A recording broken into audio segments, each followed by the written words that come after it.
It will, yeah.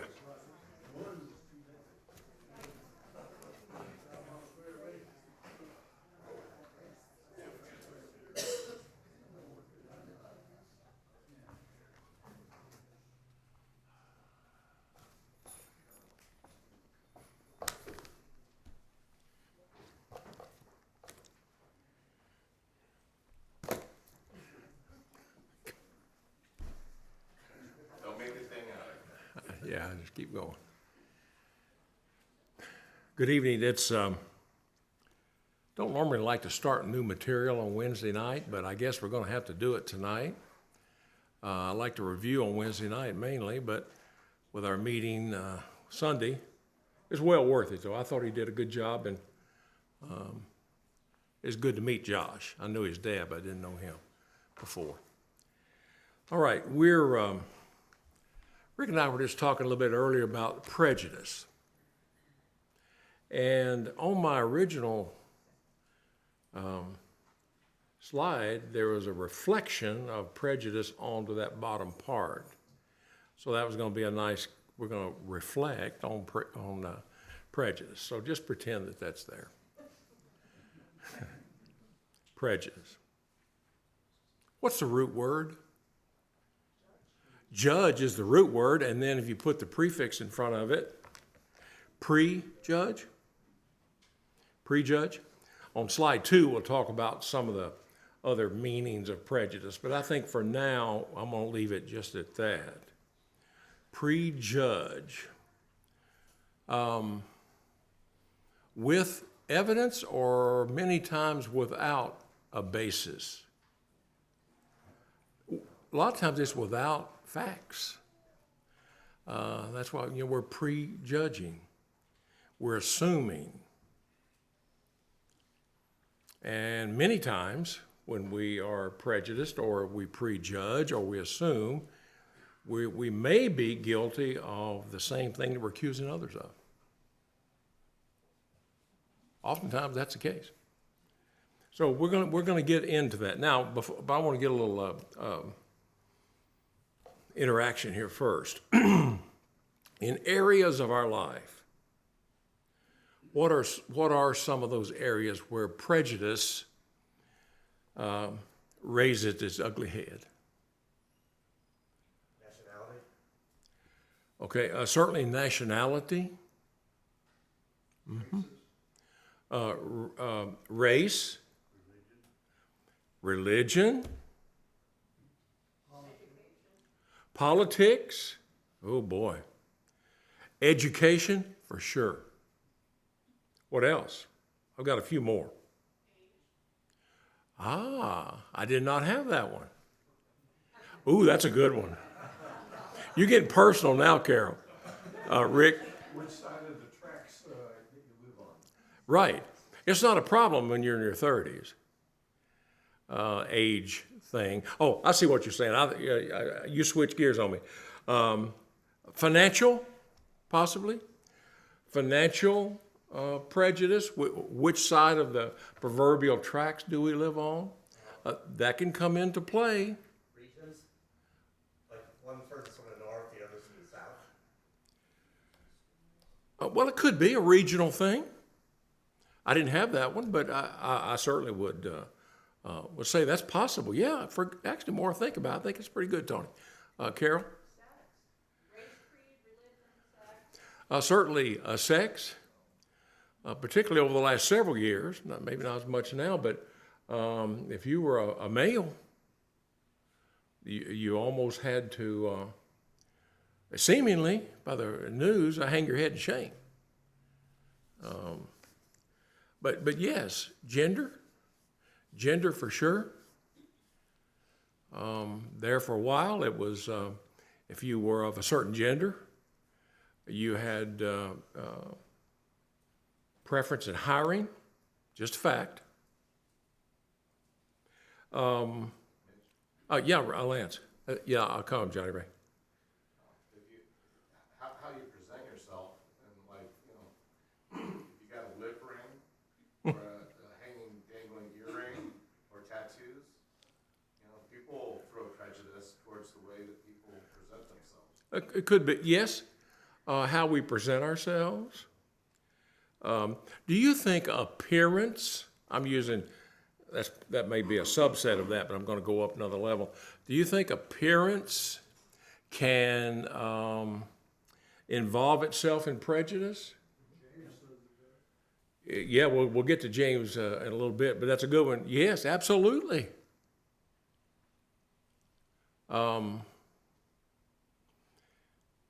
Even with intellect, oftentimes, back when I was in business a long time ago, it was more difficult for ugly people to get hired. Now, that was never said. But you got your foot in the door if you were quite an attractive person. That's prejudice. It just is. Lisa. Physical disabilities is often as far as like hiring and things like that. Yes. Lisa said physical disabilities. Yes. Learning disabilities? Well, yeah, disabilities in general. Yes, I'd go with that. Carol, you had your hand up. I'm sorry. We're going to move. Oh, Johnny Ray. Sorry, Johnny Ray. You forgot it? Sorry, I saw your hand and then it went down and I didn't come back to you. Somebody had Eli, is that you with your hand up? No. Okay. You were talking to Nana there. I thought you were. Good to see you. Anything else on that? All these are really good. I had most of them. Some I didn't have on my list. Yeah, for sure. Now,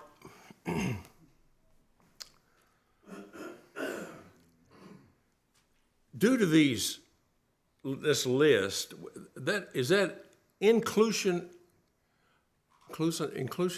or exclusionary by its very nature?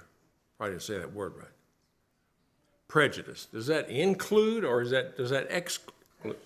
It excludes people from the particular circle that you might be in any of these right here. We're going to talk about what Jesus thinks about that in a little bit. Yeah, for sure.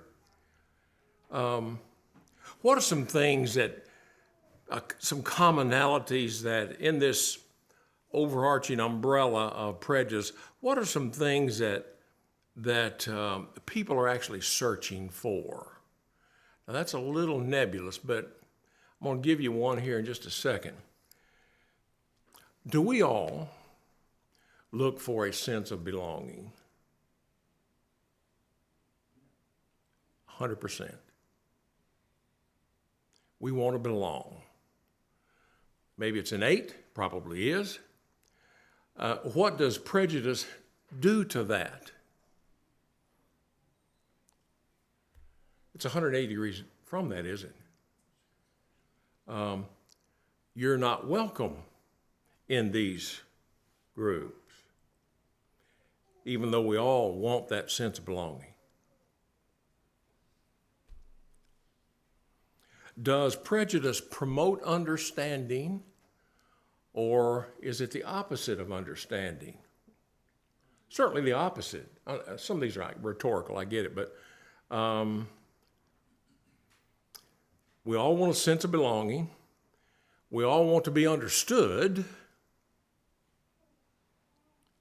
Sometimes we want to be so understood we misunderstand others. And we want to be included. And all of these things have their, under the overarching theme of prejudice, doesn't allow that. Any thoughts before we go to slide 2? That's kind of the overview where I wanted to go. Gary? I really like the way the author of the book explains it on the first page, the second paragraph.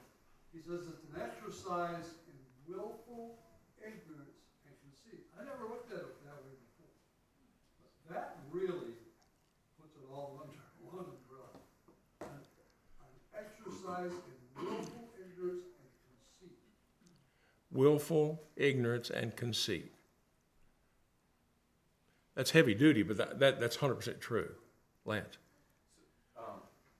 Because prejudice is there, a lot of the phobias that we talked about are actually stirred up because of that. So public speaking, so, you know, there's a fear of confidence and stuff. You know, people are afraid not, and, you know, just being in large groups, you know, people judging you and stuff. So a lot of the, you know, at least some of the phobias that we talked about are actually exacerbated because of prejudices. I did not have that in any of my notes, but I like it. In case you didn't hear back there. We just talked a couple of weeks ago about phobias, you know, claustrophobia, arachnophobia, and all those, and others. Phobias, by some of these very things we talked about here, can make your phobia worse than it was. By prejudging on some of these things. Could very well be. I like that. Did not have it. I'll write it down later. Anybody got anything else? Okay, the overarching, I did the first one intentionally. Why is there prejudice? Now, we've talked about racial prejudice, financial prejudice, our backgrounds, our education, even our religion, our appearance, the way we look, our gender, all that's true. But why? Rick was talking about earlier. Do you think little children learn to be prejudiced, or are they born with certain prejudices? They learned it. 100% in my mind. They learned it. You ever seen little kids playing with one another? They don't care. So we have been taught, we have learned things like that. So, prejudices on any of those areas we talked about. Generally speaking, all the facts are not known. Do you believe that? We're prejudging. We hold an opinion, I'm coming, Tom, in disregard of the facts. Oftentimes, those facts contradict your prejudgment. Suspicion, intolerance, and so on. Oh, go ahead, Tom. I'm sorry. Two words keep going through my mind: jealousy and hate. I think I've got those coming up here, but jealousy and hate, yes. Certainly involved. Certainly can be involved. All the facts are not known. Any idea, any thoughts on that? We've touched on some of this, but all the facts are not known. We make these value judgments many times, most times, and we don't have all the facts. I've heard it said one time that some people, the only exercise they get is jumping to conclusions. Well, some truth to that. Carolyn? Then I'm coming to Lisa. There's typically some pride involved. A lot of times we're prejudiced against people not like us.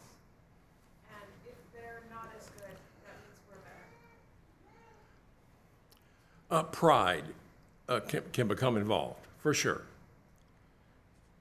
And generally speaking, when we see these prejudices, all of these without facts, jumping to conclusions, all these things, when you boil it all down inside of a person, is that person generally self-assured or not?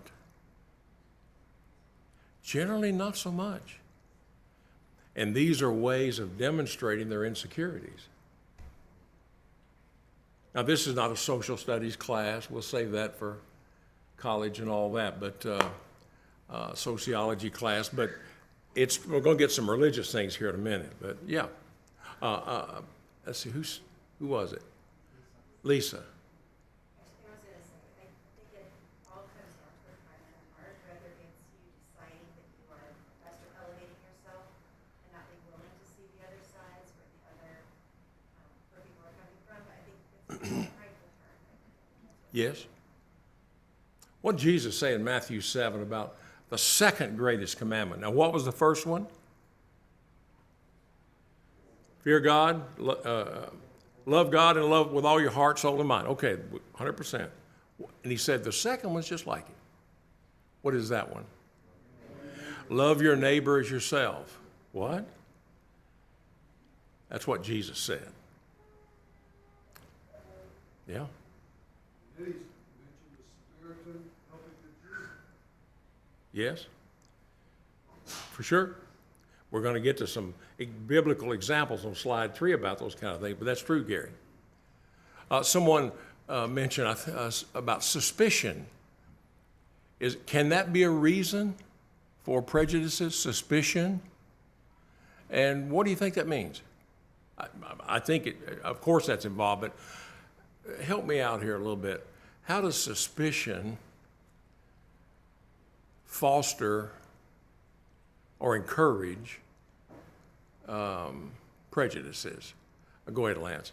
It's just, you know, if you want to be a gangster, and you're going to dress like a gangster, and behave like a gangster, but not really be a gangster, people are going to look at you and give you and prejudge you as if you're a gangster.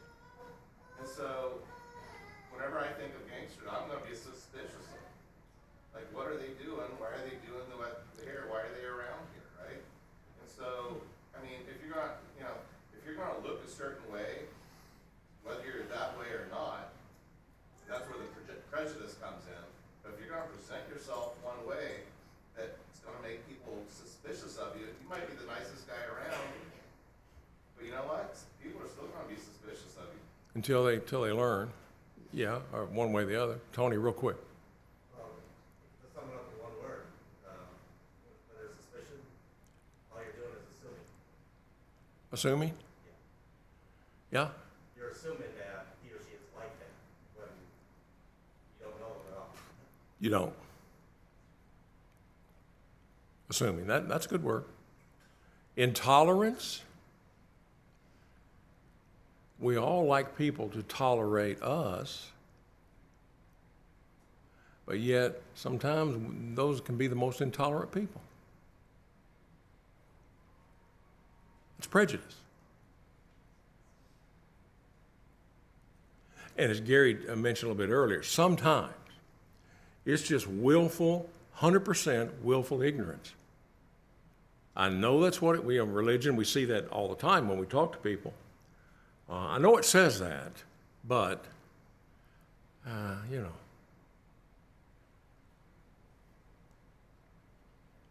Rick. I was gonna say, all of those things that are kind of up there on the previous slide, when the court system is trying to select a jury, that's exactly what they're going through to make sure that there's nobody possibly in the jury that has any of those Yeah. tendencies, and that they can base the judgment on the facts that will be presented. That's a good analogy. Rick mentioned that we've seen this in our court system, that you have two lawyers, and they're trying to select, oftentimes with questions and questionnaires and appearance, who is going to be sympathetic to my client's case. They're looking for those kinds of things. I finally got on a jury about three or 4 years ago for the first time in my life. I always wanted to be on a jury, particularly when I was working. A long trial. But you go in with a tie on. Try going in with a tie and coat on into a jury. Let me tell you, 100% you will not be selected. So when I was downtown, then I go, because you're conservative, or short hair, or any of those things. No, you're not going to be selected. The jury, that's a prime example, actually. Now, is this a new problem? Is prejudice is a new problem on this earth? It's not even close. We act like it's, but it was not even close. Remember back in Joseph's day, Joseph? Excuse me, his brothers came in, brought his brothers in. He had a meal prepared for them. What was the eating arrangement in Genesis 43? Separation, for sure. The Egyptians ate over here. The Hebrews ate over here. They could see one another, it appears, but the Bible says that the Egyptians did not have, I'm paraphrasing a little bit, but did not have anything to do with the Jews. A lot of it, maybe their occupation, sheep herders and all that, but still. So this is not a new example. This is 2000. That's probably close to 3,300 years ago, 35, maybe not quite that. But when that happened, it's not new. The Jews and the Samaritans, which somebody touched on a little bit earlier. Jesus did a parable on that. Jews look after Jews. Well, did they? They did not. Who looked after the poor guy on the side of the road? A Samaritan. Samaritans had nothing to do with Jews. Well, how did the Jews view? How did the Jews view the Samaritans? Who were the Samaritans? Tom? Yeah. During a lot of the, when they were conquered, they left some of them in the land to take care of the land, and a lot of them they farmed out to other lands, and they learned their ways and languages. So when they came back, a lot of them, the Jews not want any part of the Samaritans. Well, how did the Samaritans view the Jews? Was this a one-way street only? Not at all. The Samaritans said, we hate you too. It's not new. A little more New Testament-y. Jews and Gentiles, after the Lord went back to heaven in Acts 10. One of the apostles, Apostle Peter, who was with the Lord for 3.5 years, saw a vision. And you remember, we all know the story. I won't go into all of it, but rise, Peter, kill and eat. He said, not so. Not so, Lord. I don't eat anything unclean. And what was the Lord's answer?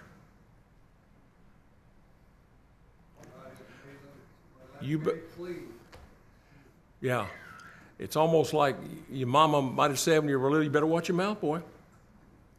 Heard that one before. They said, what I've called clean, don't you dare call it unclean. Well, so Peter, Cornelius, the gospel is for all, which we'll get to in two more slides. Well, Peter learned his lesson then, right? For one time, for all time, Peter said, I got it. Not really. What happened in Acts chapter 2, Galatians chapter 2? Remember? He was a hypocrite. We talked about that 2 or 3 weeks ago. Hypocrite. When the Jews were around, he didn't eat with the Gentiles. But when the Gentiles were around and not any Jews, he's real noble. He ate with them. And Paul told somebody to tell Peter not to do that anymore. Is that what happened?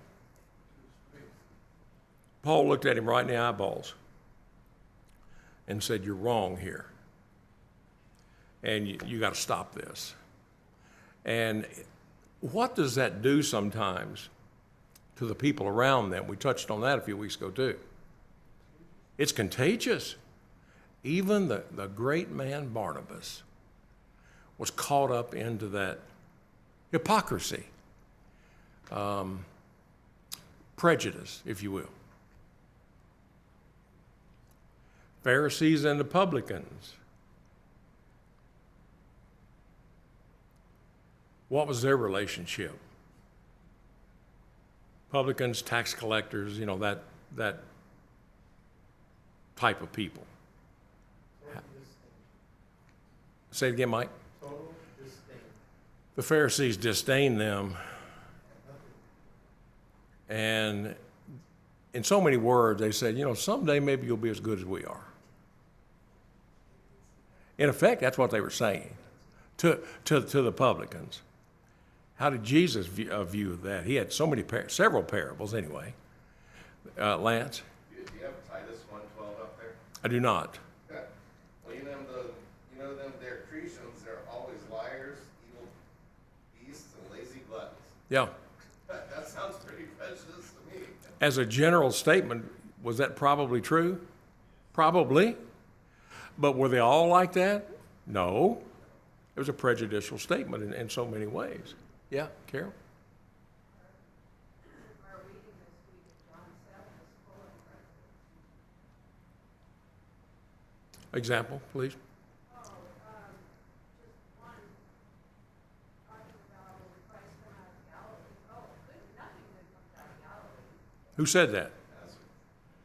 Nathaniel, right? Remember they went to Nathaniel and said, we found the Christ. And basically he said, well, where's he from? He's from Nazareth. Can any good thing come out of Nazareth? That's back to what Tony was saying earlier. A regional thing, a city thing. Nazareth was not held in high regard, so let's just judge everybody from Nazareth.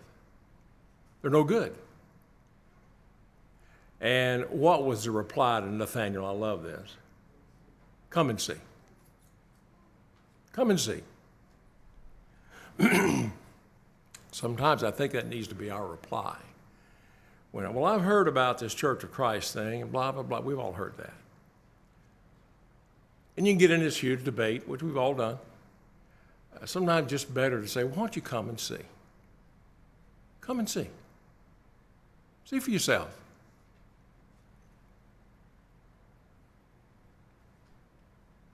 The results of prejudice, several of these on there. One, you close your eyes to the truth. Close your eyes to the truth. What does that mean exactly? I mean, we know what it means, but I mean, give me some examples of that.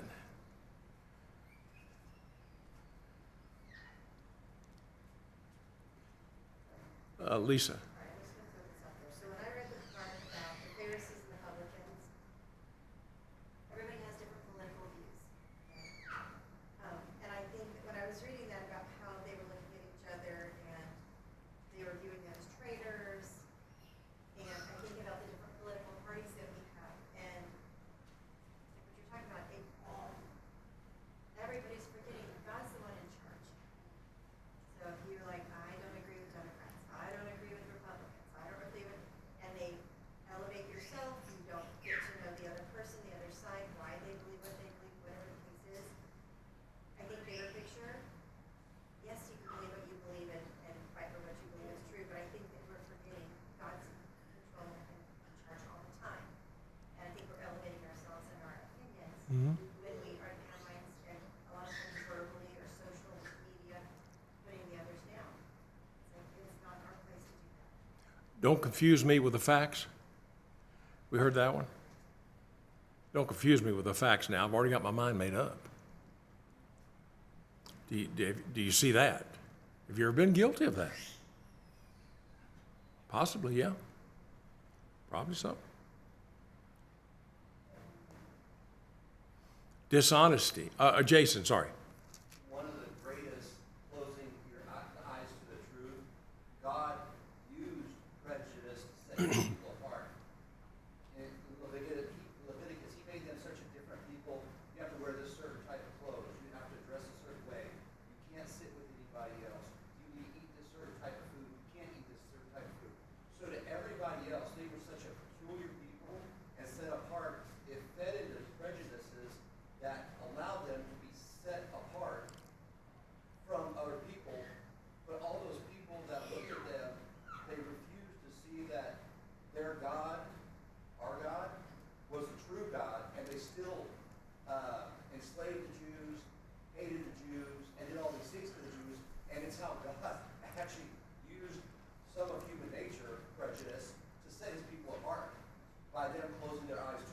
Yep.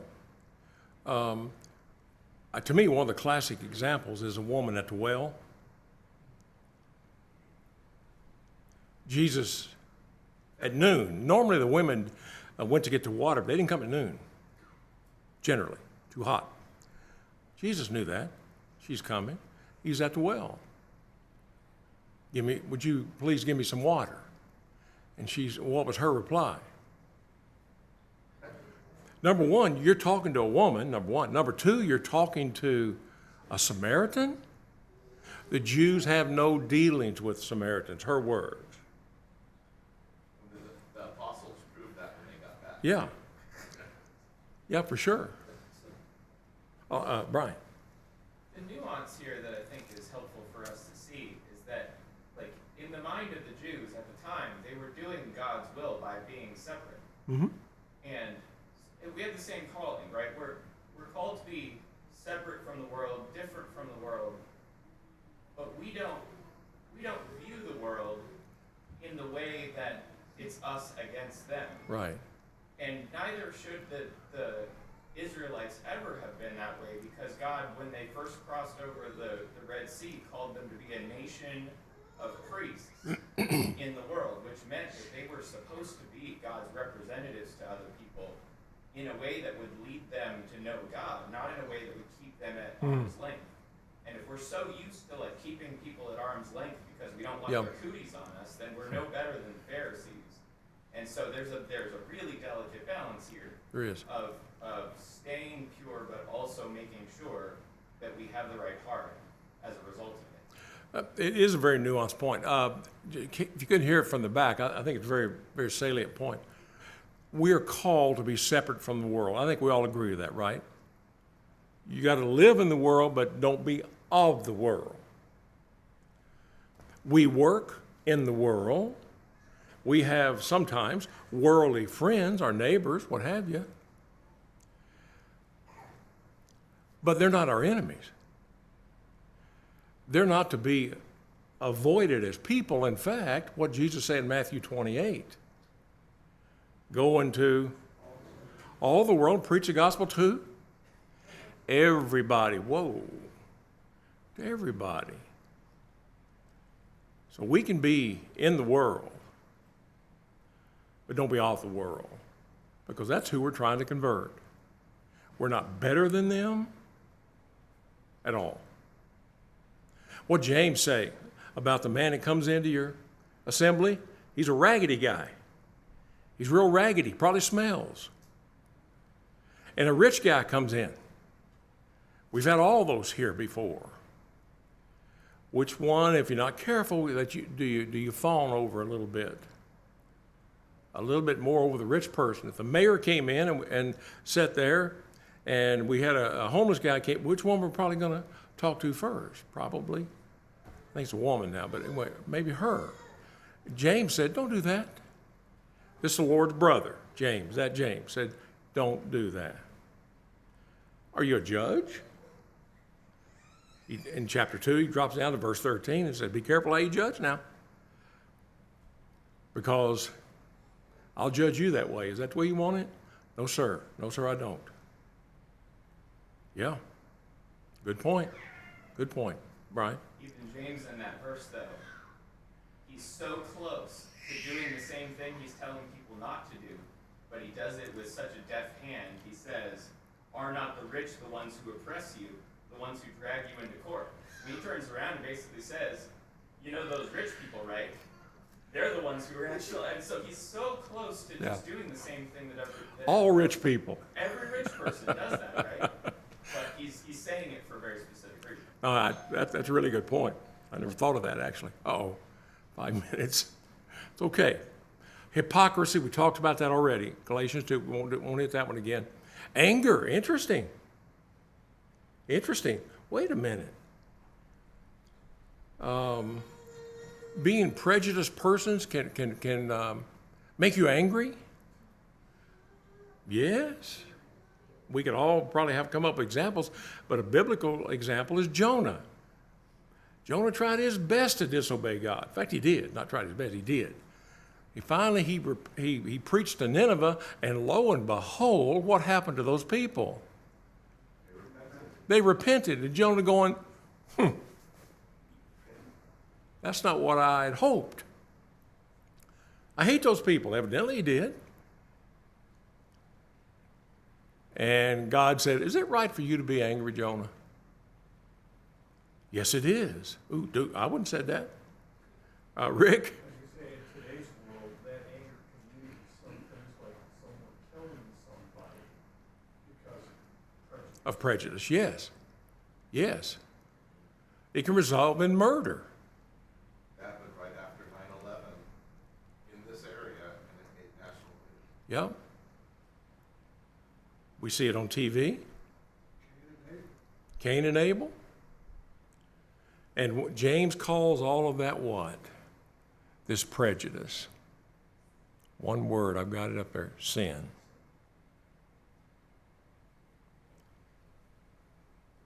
Sin? Sin. Absolutely.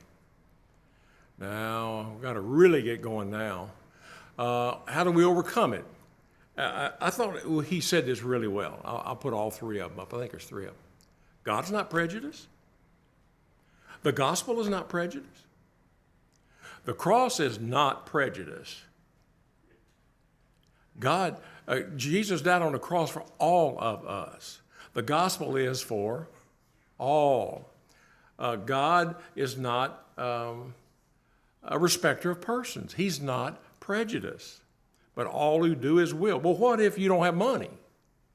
What if you don't look like a movie star? You fill in all those blanks. Doesn't matter.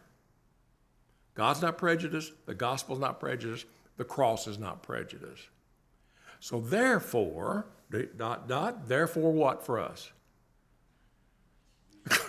Peggy says, and she's right, don't be prejudiced. Now that's, here again, sometimes that's easier said than done. We're human beings. However, he said, do not do that, because it could cost you your soul. Oh, now you got real. This gets real quick. When you start talking about, that's just your opinion. No, that can cost me and can cost you your soul. Now that is serious. I like this, I don't like it, but anyway, let's see if I can find it. Oh. And no, listen to this, it's in your book, but I've got it highlighted two different colors.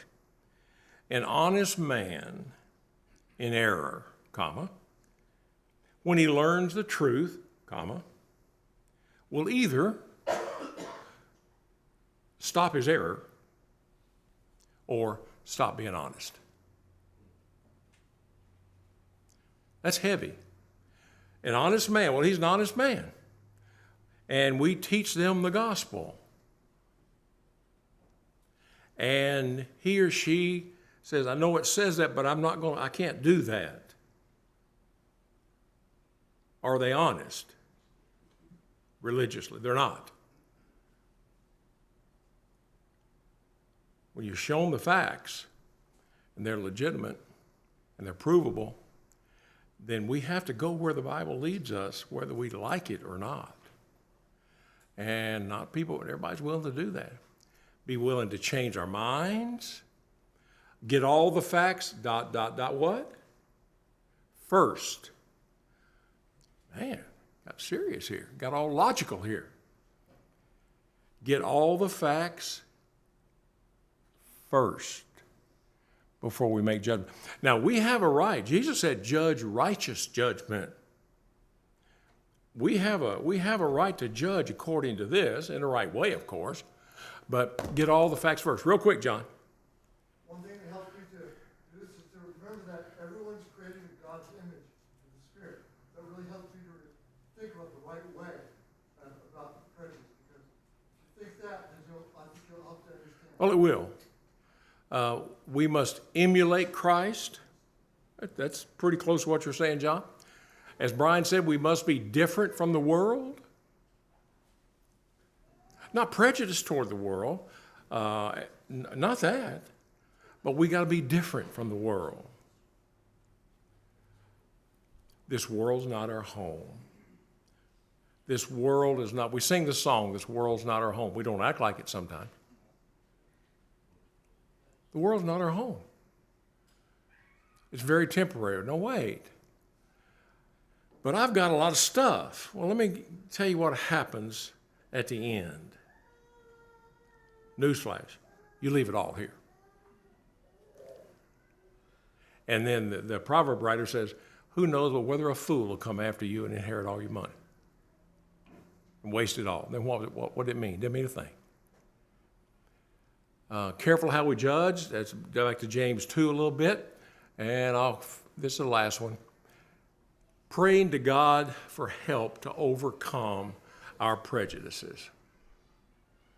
Have you noticed on every single one of these lessons we've had, almost all of them, I'll say not all of them,